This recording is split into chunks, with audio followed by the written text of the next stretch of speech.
And here you're placing almost a pre-op or a pre-prep retraction cord. Yes. Why is it that what kind of cord is it, and why are you using it? This one here is a 000 Yes. gingival retraction cord, which has been soaked in some hemostatic agent.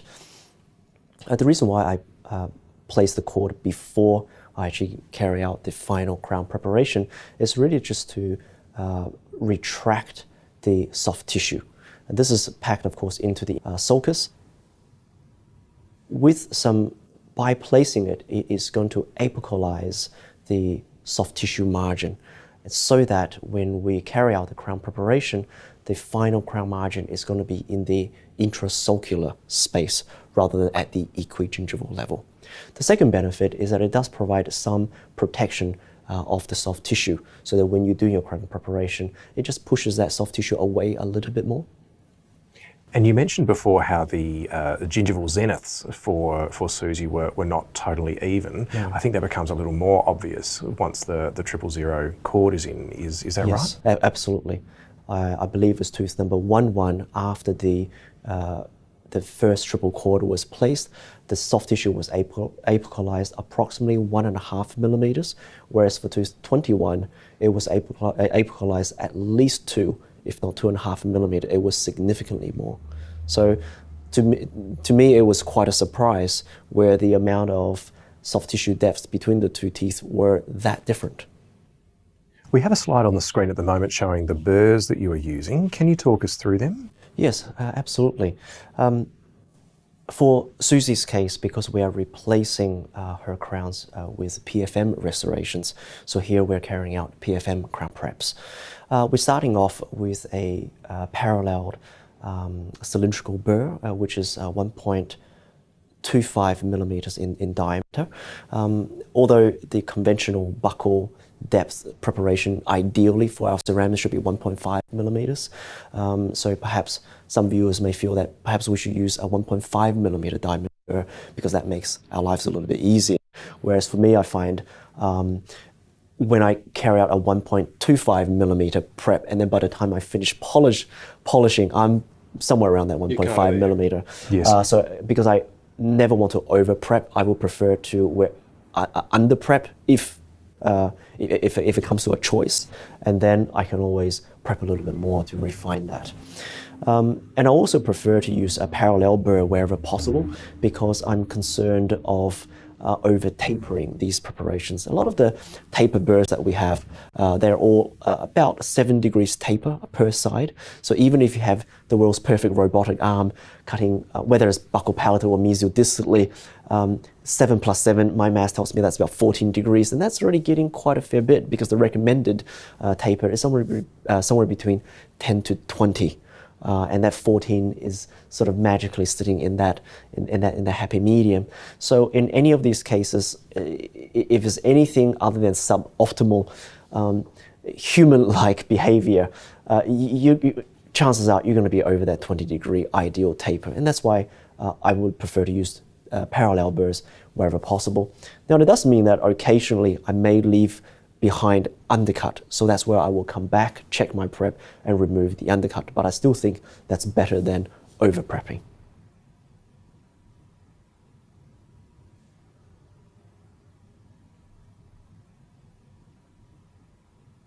You mentioned taper as one attribute of an ideal prep. What are the other attributes of an ideal prep? Yes, for crown preparations, there's always approximately 3 aspects that we'll look at: retention, resistance form, and furrow effect. Retention, it's all about how tall the preparation is and how parallel the walls are. The longer the core, the more parallel your preparation, you're always going to get more retention. Resistance form is the ability to resist from any other movement other than the path of insertion, so there could be rotation or rocking from buccal palatally. Particularly for anterior teeth, quite often where we struggle off the bat is a lot of these anterior teeth, they have a very short cingulum.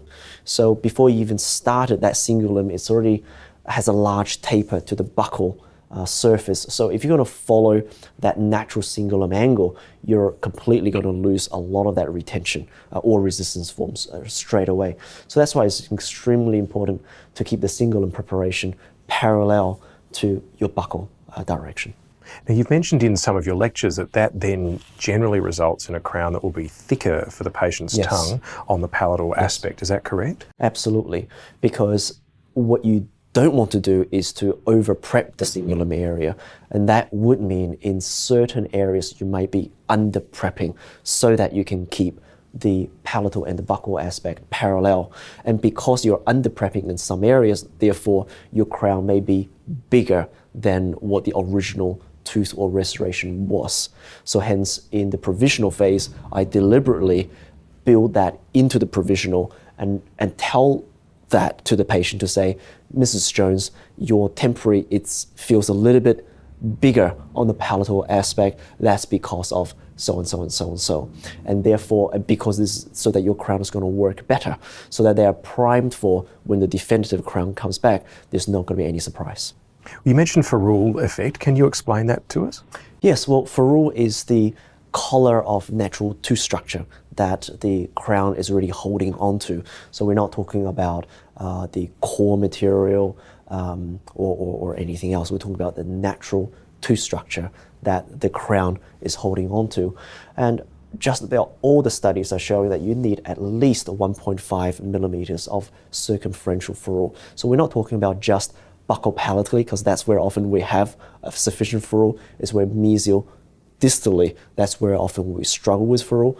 There's a great study by Tan in 2005 that showed that you really need a circumferential ferrule in able to give you that a much reduced risk of a vertical fracture or a catastrophic crown fracture. And does that apply to just cases, crown cases like this, or does it apply to things like posterior onlays and inlays? Inlays and onlays are a little bit different because they follow a different set of guidelines. You're no longer grabbing hold of the entire tooth, so therefore the ferrule effect is no longer in play. But retention and resistance form is still very important. So for a posterior crown then, still Absolutely. ferrule? Okay. For all crowns, ferrules are important.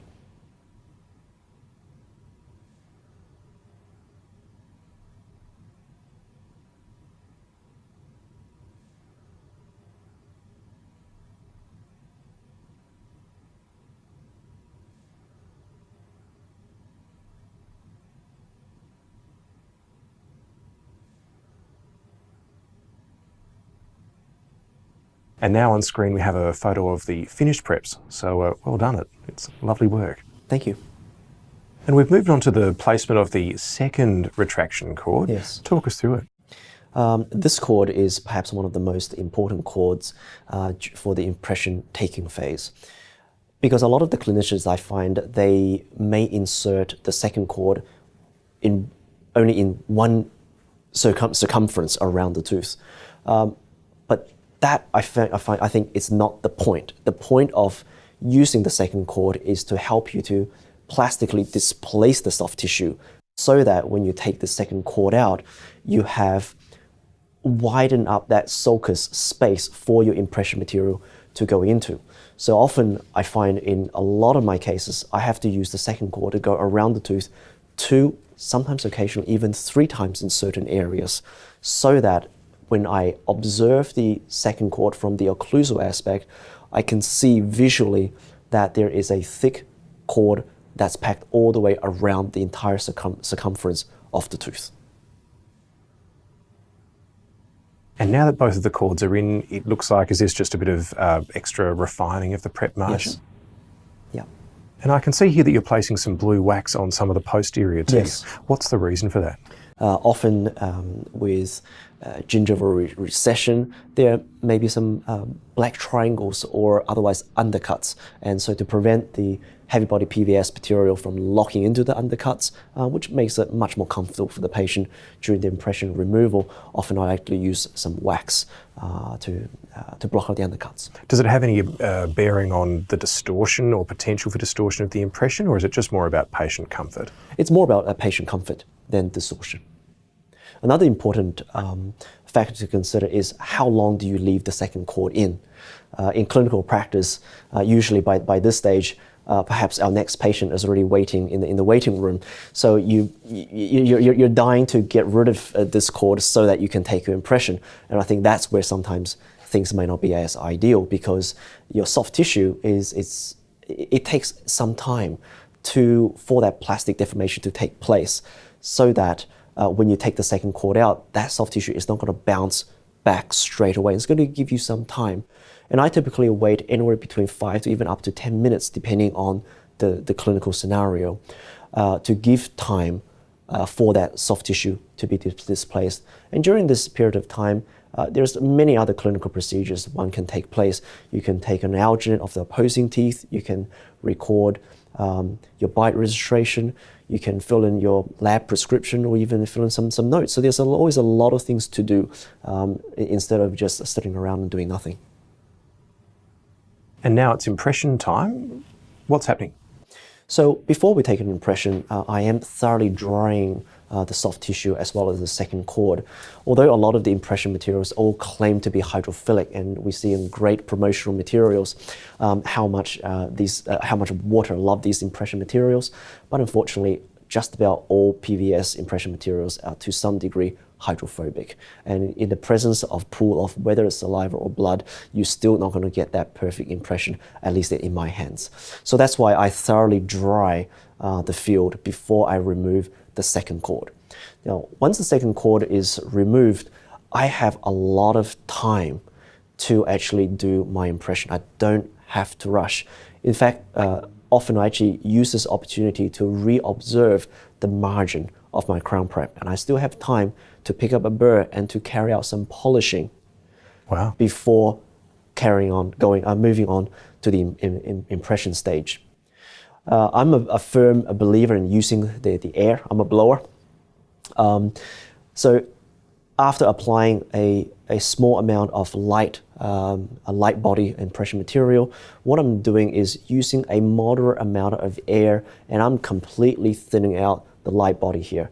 And what I'm looking for is the light body impression material actually inside the sulcus. If I can see there's a light body impression material inside the sulcus, that means that there is no bubble. There can't be a drag. So maybe males are visual animals, but I just like to have that piece of reassurance that I have visual confirmation that impression is going to be perfect. Once some air is being applied, I can see where that sulcus space is. Often I add in a little bit more to ensure that there's enough impression material in the sulcus. Here my nurse has already loaded up the heavy body in the tray, and it's simple a matter of seating it down.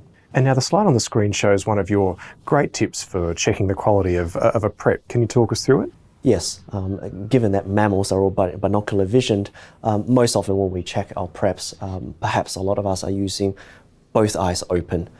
And that's one of the problems, I guess, of being binocular vision, is that you just can't see some of the undercuts when we have both eyes open. So to check for undercuts, you could, what I often do is to close my bad eye and open my good eye and looking down my loops using one eye. Another alternative you could do is to pick up a camera, because all camera lenses are, of course, a single frame, so therefore you're always bound to pick up any undercuts.